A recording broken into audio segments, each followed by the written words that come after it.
Ali Baba secured the last of the day's branches onto his donkeys. He wiped sweat from his brow and sighed. The wood was sufficient for a few meals, but it was never enough to get ahead. Ali squinted into the distance. A great many horsemen were coming. If there were men this far in the woods, they were most likely bandits, murderers. Panicking, Ali couldn't flee and abandon his donkeys. He could not afford to have them stolen. Also, the horsemen would know their owner was close by. They would find him and slay him. Ali quickly led his donkeys around a large rock and tied them around a bush. Ali shimmied up a tree trunk just in the nick of time. His worn shoe narrowly missed the top of a horse's head as he disappeared into the branches. The captain called out, and men stopped right below him. Ali peered over a branch. Highwaymen indeed. They had clearly overtaken a caravan, based on the loot they were boasting. A man stepped forward, the leader of the group, carrying hefty bags of jewels. He stood in front of a massive stone and yelled, "Open, O Sim Sim!" Ali had to blink to believe what was happening. The rock was moving. As he stared in wonder, he almost slipped. He caught himself just in time, but the damage was done. A branch snapped in two. Ali watched helplessly as it landed on a man's head. Aggravated, the man turned to see where it had come from. Ali closed his eyes. There was nothing left but to wait for his doom.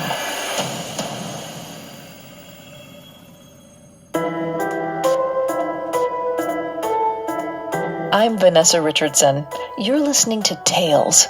Today, I'm beginning Ali Baba and the 40 Thieves, the story that gifted us the most magical of phrases, Open Sesame.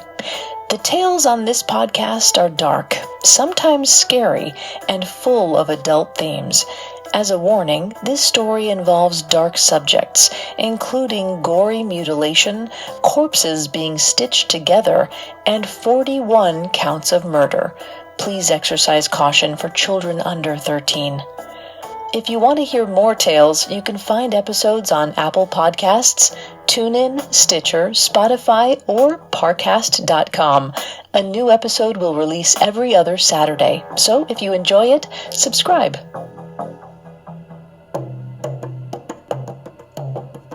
Ali Baba and the 40 Thieves is one of the more popular stories in 1001 Nights, the famous collection of Middle Eastern folktales from the 9th to 13th century, a period that is known as the Islamic Golden Age.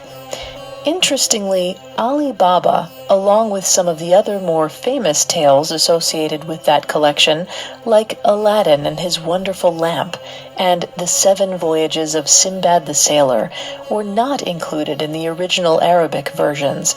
In fact, they were not written down until the early 1700s, when French writer Antoine Galland translated the stories from Arabic into French. Galland added these tales to the anthology after he traveled to Syria in 1709 and was introduced to a monk who recounted these tales from memory. For a fairy tale, Ali Baba and the 40 Thieves has very few magical elements. The most magical moment in the story is when the cave door opens simply by incanting the words, "Open Sesame." However, there is a school of thought that argues that this was an entirely reasonable occurrence. In the Galland story, the thieves say Sim Sim, which translates to sesame, but Sim Sim was also a man's name. In those days, there were no banks, so it was not uncommon for bandits to use blind and mute men to guard their loot. The blind man couldn't leave, nor could he tell anyone where the treasures were hidden. It is entirely plausible that such a man named Sim Sim was guarding the 40 Thieves' treasure here, and was moving the boulder on command. although in the story of Ali Baba, we never meet any man in the thieves' cave, blind or mute, so perhaps the cave is magical indeed. Originally, Ali had not been born a poor man, forced to chop wood for a living. He was born of the merchant class to a family of dignity. Ali Baba was the younger son, but his father's wish was for his money to go to his sons equally, even though that wasn't always customary. His father believed in young Ali Baba and wanted him to be able to live with some modicum of security and prosperity. But his older brother Qasim was a greedy man, and when their father died, Qasim took everything for himself. Qasim had married Zara, the daughter of an opulent merchant, and she had nothing but disdain for Ali and his wife. Ali married Karima, a woman who had no dowry to offer him, and so they lived in a mud hut in the poor quarter of the city, a slum. And each day, when Ali wasn't out chopping wood, he was peddling it through the winding, narrow city streets, past the beggars and the foul-smelling human waste.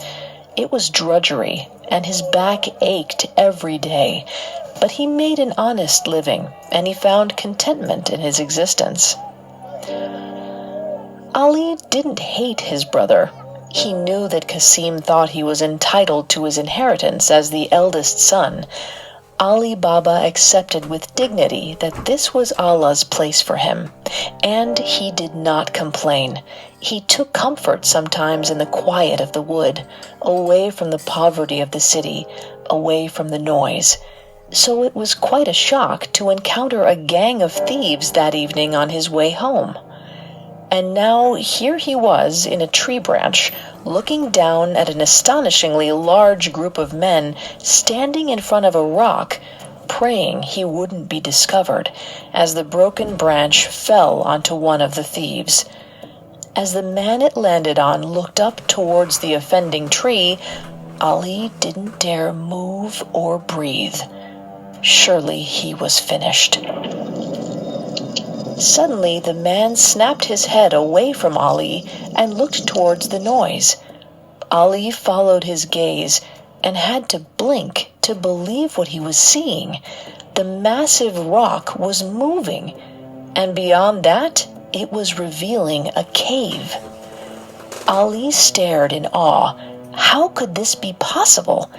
He had walked by this boulder many a day and had never seen it so much as budge, much less be moved simply by uttering the word sesame. All of the men disappeared inside, and the rock magically closed behind them. Ali sat in wonder. The rock had moved as if it were as light as a feather. This wasn't possible. Ali wanted to get away from this sorcery and this band of murderers, but he couldn't risk leaving and having them re-emerge right as he was untying his donkeys. No, he was stuck here until they had cleared out again. It was too dangerous. And so he waited, and waited. Just when he thought perhaps they would never re-emerge, the rock rolled open, and the captain of the thieves strode out, looking each way, checking that the coast was clear. Ali recoiled behind a branch. He counted that all 39 men followed behind the captain, and they mounted their horses. "Shut, O Sim-Sim!" The captain spoke with authority, and the boulder obediently closed the cave. Ali watched in a mixture of awe and fear as the bandits rode off, leaving a cloud of dust wafting into the branches, almost choking him. At last, Ali could breathe a sigh of relief, literally and figuratively. As he climbed back down the tree, he turned to his donkeys, ready to head home. But then he glanced back at the cave. Surely there was a reason that he had been here to witness this moment. Maybe he should see what was inside. Maybe just to see if he could also make a rock move with magic words. Suddenly, the words tumbled out of his mouth before he could think better of it. "Open, O Sim Sim." Ali Baba could not believe it. Sure enough, the magical words worked again. The hulking stone moved at his command. He looked around to see if anyone was still lingering. No one. Tentatively, he stepped inside. The cavern was vaulted, and the roof of the cave had been carved open at the top, and sunlight streamed in, so that the cave was not gloomy or darkened at all, but you could see quite clearly all that lay before you. And what lay before him was enough to take his breath away. The floor was covered in the finest rugs. The walls were adorned with exquisite silks and ornate, colorful brocades. He reached out and touched a particularly stunning embroidered cloth. It surely cost more than his house, but what astonished Ali the most were the countless gold coins everywhere. They spilled out of leather sacks and satchels.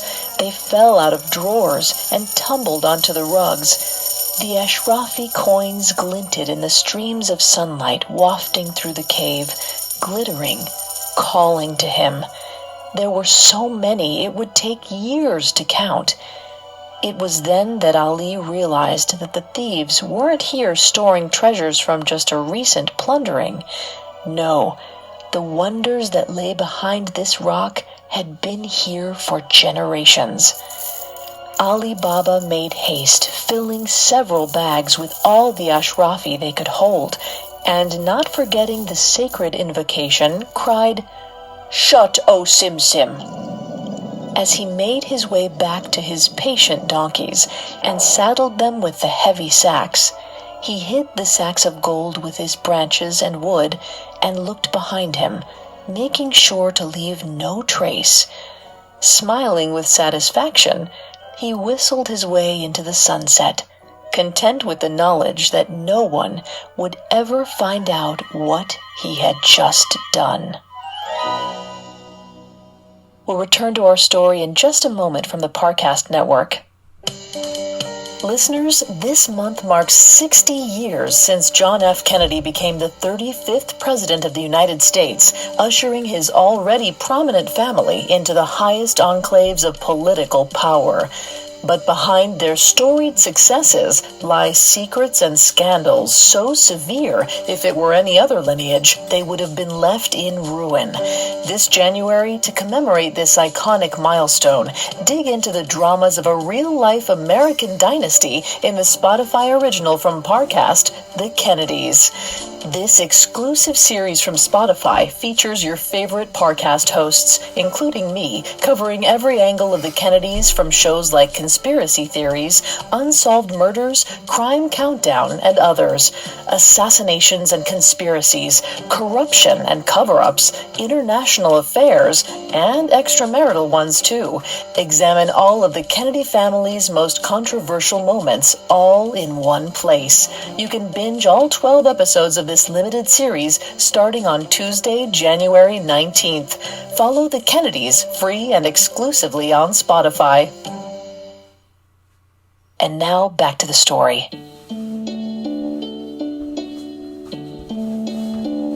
Ali Baba's wife, Karima, saw the sun setting through the window and knew that her husband would be home any minute from his day cutting wood in the forest.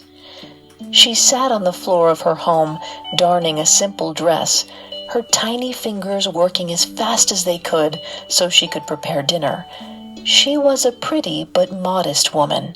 She had known hard work all her life, never allowing herself to dream that life could be more than this.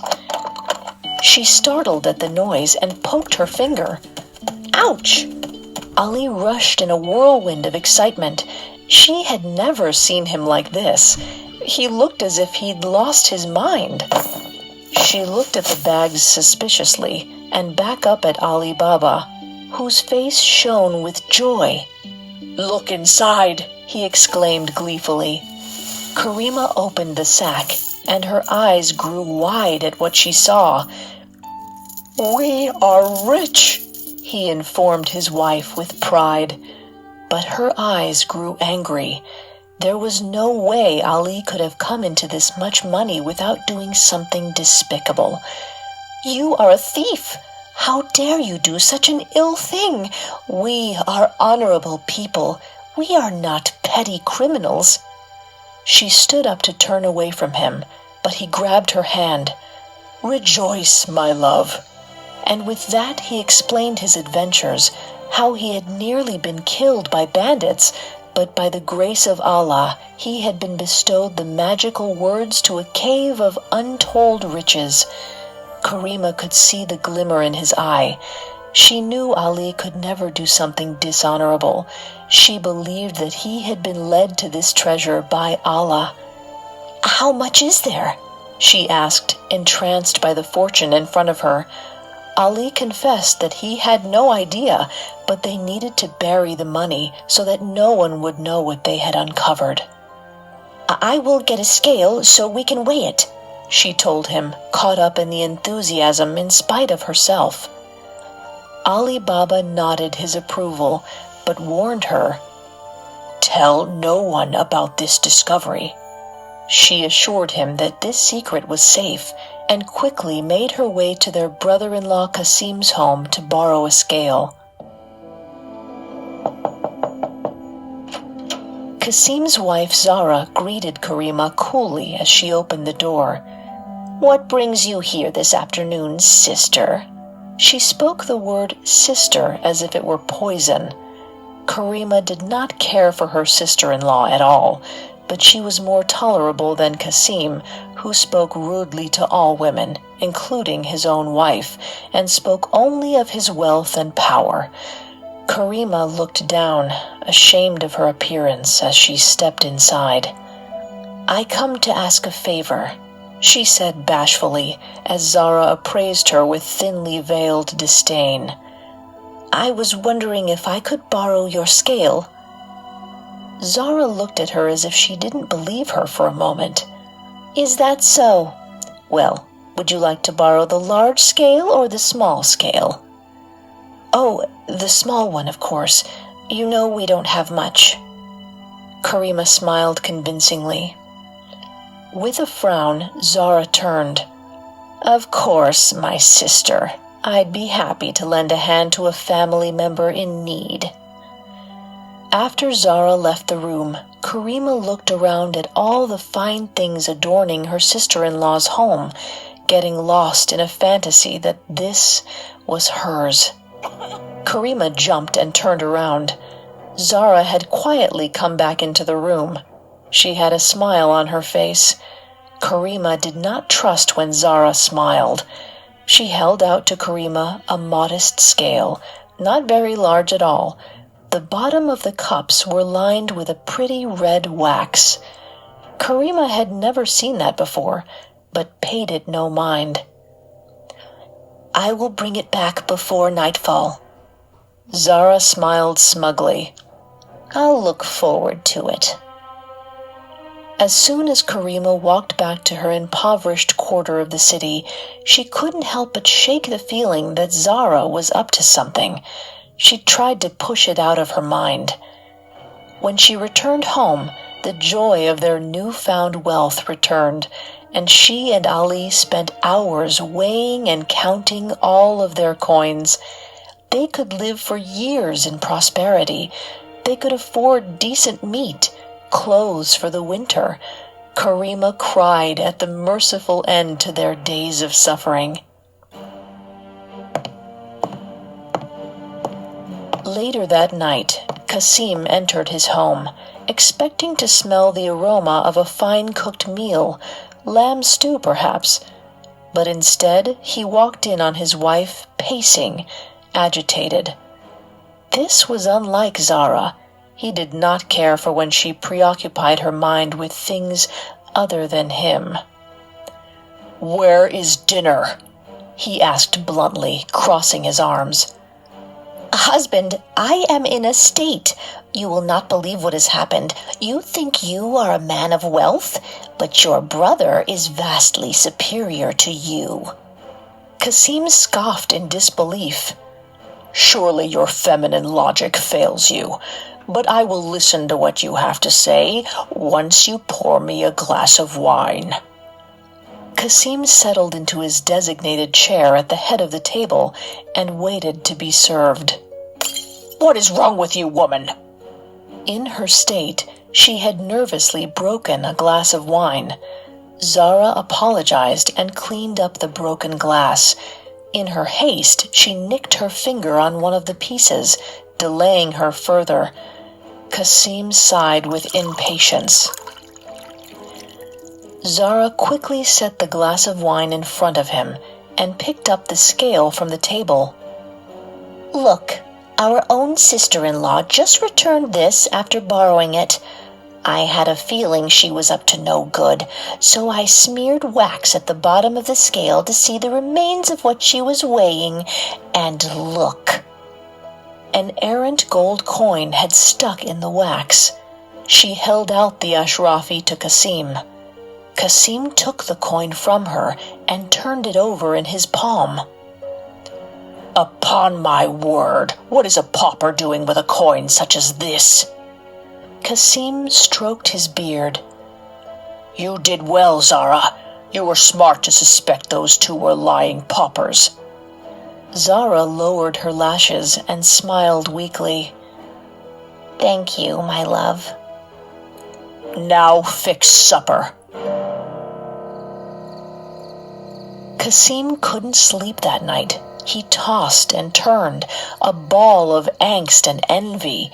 He could not believe that his younger brother, pathetic woodcutter, should become such a prestigious man in the city and not even tell him. He awoke with the dawn and made his way to Ali's mud hut, so consumed with jealousy that he was willing to step foot in the decrepit part of the city for the first time in his life. He stepped around men with no legs and toothless old women. He thought he might retch at the sight of them, but his wrath and fury at his lying brother gave him the strength to go on. Karima opened the door, but just stood there, face twisting in confusion. Kasim had no time for this. He pushed past her and found his lying, good-for-nothing brother getting ready for his day. Ali Baba looked up in surprise. "Brother, what are you doing here?" Kasim pointedly kicked over a bucket in the corner, spilling grain on the floor, and not bothering to pick it up or apologize. "You were born a second son, relegated to this life. You are a woodcutter and shall always be so." "Indeed," Ali agreed. Kasim sneered. "Don't feign innocence, you thief. I see right through you. You are rich. You have thousands of coins, and yet you pretend to live in poverty." Ali laughed nervously. Kasim glared. "I don't know what you're talking about, brother. Just yesterday I was in the woods felling trees. As you can see, I am preparing to go to the market now to sell the dead branches." "Liar!" Kasim quickly removed the coin from his pocket and held it up to Ali's face. Kasim delighted in how crestfallen Ali looked as he shoved the Ashrafi under his nose. What a fool his brother had been to think he could get away with this kind of deceit. Kasim had always been the smarter one. He smiled and stepped menacingly towards his brother. He liked seeing him cower. "Zara was clever enough to put wax in the scales because she knew you two were trying to deceive her. Now, you will tell me exactly where you found these, or I will report you as a thief for every last coin you have on this property." Ali trembled. "I swear everything I'm about to tell you is true." Kasim rushed home and quickly gathered his horses. He made his way to the forest without a moment's delay. He could barely believe the audacity Ali had to lie to his face. Ali's story had been so absurd, he was ready to prove its falsehood at once. Magic rocks, embroidered rugs on the floor of a sunlit cave? What nonsense! Still, spurred on by his jealousy, he could not get to this cave of wonders fast enough. He wanted to punish Ali Baba for his preposterous tale, and yet a part of him wanted this treasure trove to be real. Kasim pulled the reins on his horse. There it was, unmistakable. The massive stone loomed before him. He dismounted and tied up his horse, nervously approaching the hulking stone. "Open, O Sim-Sim," he said. His voice was shaky as it came out, and he was glad no one could hear him. His eyes almost popped out of his head. Ali Baba was right. The words were magic. He entered the cave, greed coursing through his veins. Ali described it as a grotto of material wealth beyond all imagining. Kasim thought that surely Ali must be overstating its wonder, but when Kasim saw it with his own eyes, he felt Ali Baba had not done it justice. He was going to be the richest man in the city. Nay, he would buy the city. He laughed, scooping gold coin after gold coin into his leather bags. Kasim had been so drunk with desire for all of these material things, he had forgotten all sense of time and space, lost in a fever dream of gold and silk. But the horses reminded him he was in a storehouse of robbers and murderers. If they found him here, he would never step foot outside of this cave again. He quickly gathered his satchels and rushed to the cave entrance. "Open, O Barley!" he shouted at the top of his lungs. Kasim ran forward to leave, but the stone wouldn't budge. He pounded it a few times to see if that would make a difference. Nothing. Irritated, Kasim yelled, "Open, O Wheat!" Ali had told him it worked both inside and out. Had he lied? Perhaps he remembered incorrectly. Kasim started yelling out every grain he could possibly think of, except for the one he needed to yell. They were very close now. Kasim frantically looked for another way out, but there was no ladder to reach the skylight, no side entrance to this cave. He was confused, perplexed, and growing increasingly concerned for his life. At last, the way out! The stone just had a delayed response. He sprinted out, trying to break away before anyone would be able to enter. A great many men strode towards Kasim, and he looked wildly around. Surely he could sprint to his horse and get away.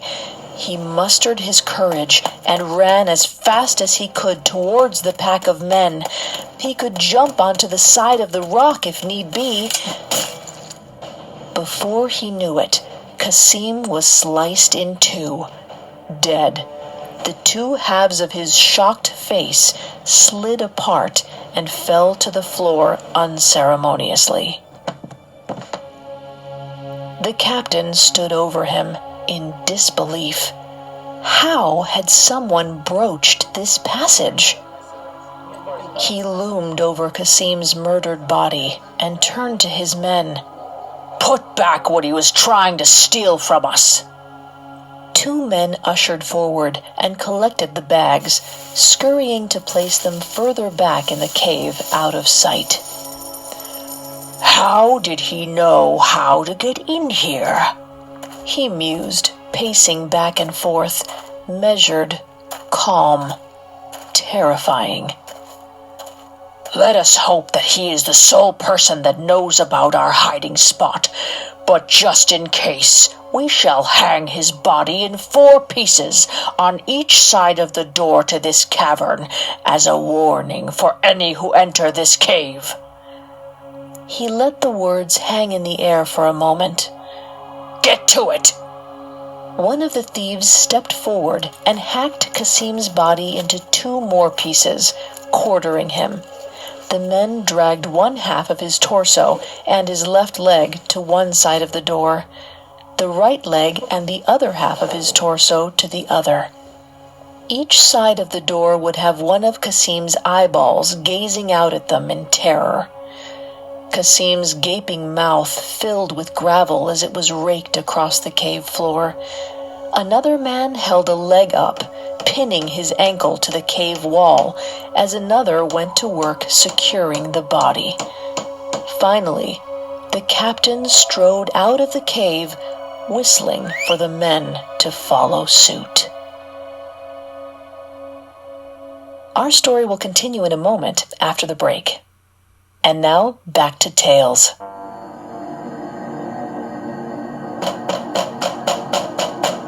Ali Baba opened his eyes. It was dark out. Who could be here at such an hour? Karima rolled over, eyes full of alarm. Ali quickly got up and went to make sure everything was okay. Ali flung the door open, and a tiny woman, her face hidden by a hood, stood before him. "Who are you?" Ali demanded, fearful this was some witch here for their fortune. The woman removed her hood. It was Zara. She had clearly risked her life to come to this part of town at such an hour. Zara had never visited them, and Ali wasn't even sure how she had found them, but he quickly pulled her inside without asking any questions. "Kasim has not returned from the cave. I thought I might find him here," she said. Ali Baba shook his head. Ali sat with Zara at the table, where she began to cry. "I believe some great misfortune has befallen him. Something terrible has happened." Ali tried to comfort her. "Kasim is a smart man. There is either a prudent reason for his delay, one that will ensure his safe return to you, or he took the long way around the city so as not to attract attention on his way in." Ali could tell that his words did little to help her. She pulled her shawl tighter. She looked to him with watery eyes. "Please, Ali, please go to this place and find out if he is okay." Ali assured her that he would do it. She thanked him. Ali observed his sister-in-law. Zara's demeanor was softer in this environment. She was nervous and timid, and clearly did not know whom to turn to when Kasim was gone. She turned her face to him sadly. "Perhaps I shouldn't have been so filled with greed and envy, and cared so much about your fortune. Kasim would never have been led into danger." "Let's not assume the worst." Ali patted her arm and gently encouraged her to return to her home. "Perhaps Kasim is already there." She cried harder, shaking her head, and implored Ali to come as soon as he had discovered something. As soon as dawn broke, Ali headed out into the woods as if it were any other day. He also had an ominous feeling about Kasim's fate, but tried to put the dark thoughts out of his mind. Ali arrived at the cave, and much to his relief, found that nothing appeared different. There was no sign of a terrible incident. He tied up his donkeys and approached the cave yet again. "Open, O Sim Sim!" Before Ali could even step foot inside the cavern entrance, he saw what lurked behind the boulder. Kasim. The blood was still dripping from his limbs onto the earth. His eyes had popped out of their sockets and were dangling like ornaments. Ali wanted to run. He had never been so afraid in all his life. this is what would happen to him if he didn't get out of here fast enough. He shuddered and resisted the urge to vomit. He had to act, though, and act quickly.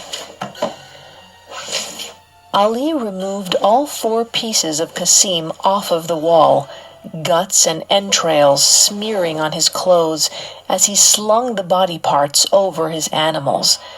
He covered the limbs with blankets and branches as if it were all part of his daily haul. He also took several more bags of ashrafi, knowing that he would never come back to this cursed place again. Ali brought the remains of his brother to his widow's house, but went around the back to the slaves' quarters. Ali knew that Qasim's slave girl, Morgiana, would be the one to help him in these matters. Morgiana was bright, quick-witted, and above all, she was discreet. If you wanted something done, you asked Morgiana. Morgiana's eyes were inquisitive as she saw Ali Baba standing before her. "What brings you here, Ali Baba?" "I need your help." Ali Baba led his donkeys into the courtyard and showed her the defiled body of his brother. Morgiana's eyes betrayed no emotion, but looked at Ali with steely resolve and competence. "We must prepare the body for burial rites," he said. "I have to warn you that this must be done with as much secrecy as possible. No one can know the truth of how Qasim died. I will deal with Zara." Morgiana nodded somberly as Ali left to inform Zara that she was now a widow.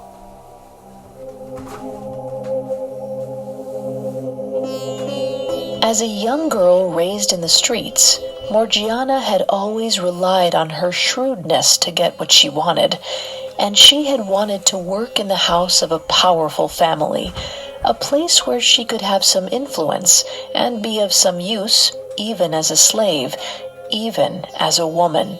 She felt a debt of gratitude towards her master. Morgiana put on her most modest dress and dashed out of the house. She did not want Zara discovering her husband's body in her fragile emotional state. She hightailed it to the town druggist, ready to put on her best performance. She entered the shop with tears streaming down her face. The druggist was hunched over his powders and potions. Morgiana sniffled, drawing his attention. "What has happened?" He looked up at her with alarm. Morgiana bowed graciously. "I have been sent from the house of my master, Qasim. He has fallen deathly ill, and we need anything to help ease his pain." He asked what his symptoms were, and Morgiana sobbed so hard she could barely get the words out. "He has not eaten in days. He can barely speak. His strength drops with each passing hour." The man nodded grimly and immediately went to work. He conjured a potion up quickly and instructed her to give it to Qasim immediately. She handed him one of Ali Baba's ashrafis. Thank you," she repeated. Her gratitude was effusive. Morgiana rushed out of the shop and rushed back home, where she quickly tossed the medicine. She wouldn't be needing that. All she could do was wait until the morning to go again. The next morning she returned to the druggist, even more emotionally distraught. She had barely slept a wink, so her face was puffy with exhaustion, a devoted slave to her dying master. The druggist observed her with concern. "Has it gotten worse?" Morgiana nodded sincerely. "Oh yes, Master Qasim will not live much longer.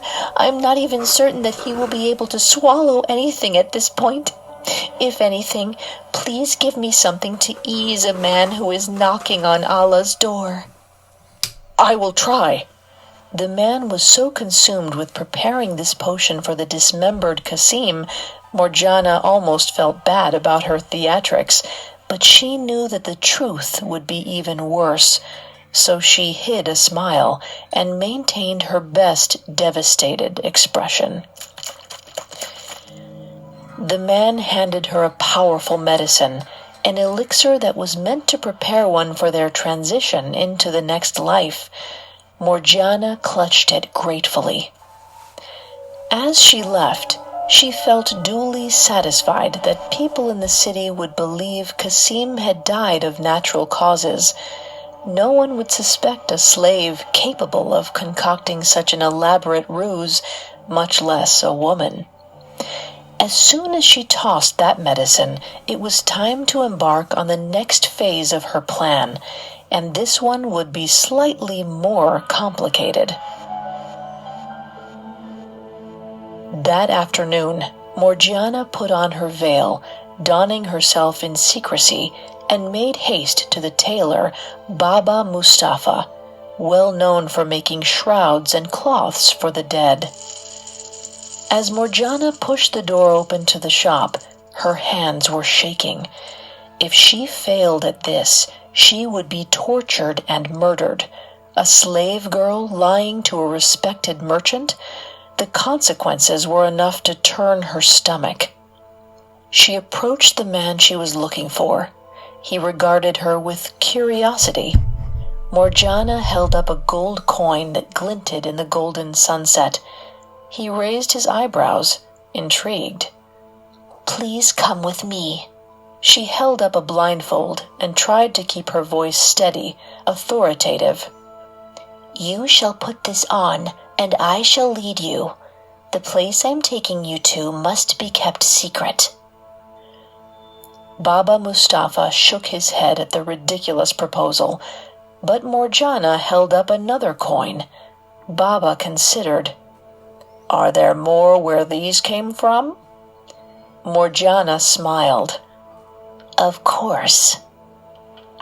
Morgiana led the man slowly through the city streets in the dimming light.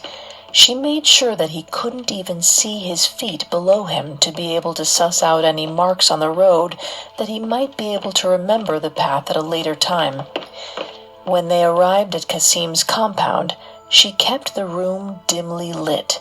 She did not want Baba Mustafa to be able to get a sense of his surroundings, but to focus on the task at hand. This was the moment of truth. What would the man do? Accuse her of doing this herself? Turn her in? Holding her breath, Morgiana lifted the blanket off of Kasim's hacked body. The man observed it stoically. Emboldened, Morgiana requested that he sew the 4 quarters of the body back together. Baba Mustafa didn't even flinch at the request. Relief flooding her heart, Morgiana showed him several more coins for him to do it quickly. When he was finished, she asked him to prepare a burial shroud. Baba Mustafa quickly took the measurements and was able to fit the sewn corpse for his viewing. Morgiana took the blindfolded man back to his place of work, ready to be finished with this ordeal. At last the body was ready. Ali Baba came and observed the work that had been done and thanked her for how expertly she had taken care of these sensitive matters. Morgiana told him to think nothing of it. It was her duty. She could feel her shoulders drop down and relax again. She had pulled it off. She collapsed into her small cot with great relief. Kasim would die an honorable man. She never had to think about the terrible thieves that did this again. As the public mourning began for the rich merchant Kasim, the thieves returned to their hiding place, and as they stood in front of the entrance, they discovered that Kasim's body had disappeared. The men stood in stunned silence. The captain stepped forward slowly, observing the scene. noting that bags of ashrafi were gone as well. He turned to face his men, and his expression twisted into a snarl. He furrowed his eyebrows. As he sneered, a gold tooth glinted in a swath of sunlight. "Someone else knows of this place. We will find him, and we will kill him."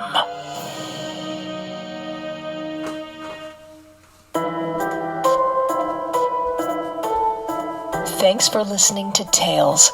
Next week, we'll continue the tale of Ali Baba and the 40 Thieves as the thieves discover Ali Baba's identity and plot their revenge. If you want to listen to more tales, you can find us and subscribe on your favorite podcast directory or listen on parcast.com. If you enjoyed the show, we'd truly appreciate a 5-star review. Thank you so much for listening. We'll see you next time. Tales was created by Max Cutler. It is a production of Cutler Media and is part of the Parcast network. It is produced by Max and Ron Cutler, sound design by Ron Shapiro, with production assistance by Paul Mahler, additional production assistance by Maggie Admire and Carly Madden. Tales is written by Gina Machusek. I'm Vanessa Richardson.